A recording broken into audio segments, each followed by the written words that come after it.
Une personne à terre. Elle vient de faire un arrêt cardiaque. Sauriez-vous réagir? Cette mise en scène organisée par la Croix-Rouge soulève une triste réalité. Moins d'un quart des Français connaissent les gestes de base du secourisme. Pourtant, ces gestes peuvent sauver des vies.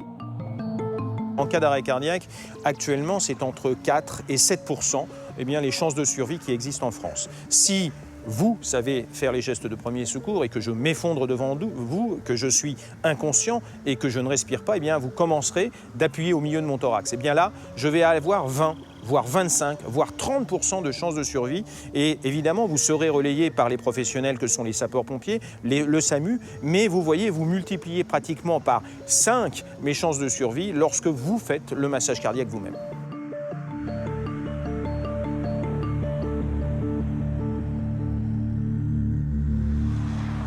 Former aux gestes qui sauvent, un enjeu majeur de santé publique.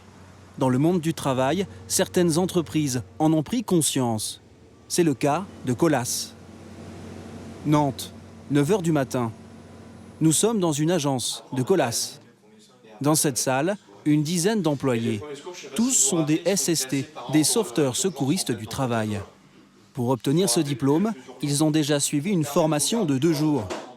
Tous les 18 mois, ils participent à une journée indispensable de recyclage des connaissances. Le but de la journée, là, c'est en 6 heures de rebalayer le programme de secourisme. On a en tête les quelques gestes, mais si on ne les pratique pas, ça s'oublie vite. Parmi les stagiaires, des compagnons, des chefs d'équipe ou de chantier, mais aussi du personnel administratif ou des directeurs. Quelle que soit sa fonction, chacun peut un jour être confronté à une situation d'urgence. Ah monsieur, oui. Ça va pas? Non, Qu'est-ce qui vous arrive? je viens de me blesser avec un cutter là et puis je suis... Lors d'un accident, quelle qu'en soit la gravité, les 3 premières minutes sont cruciales.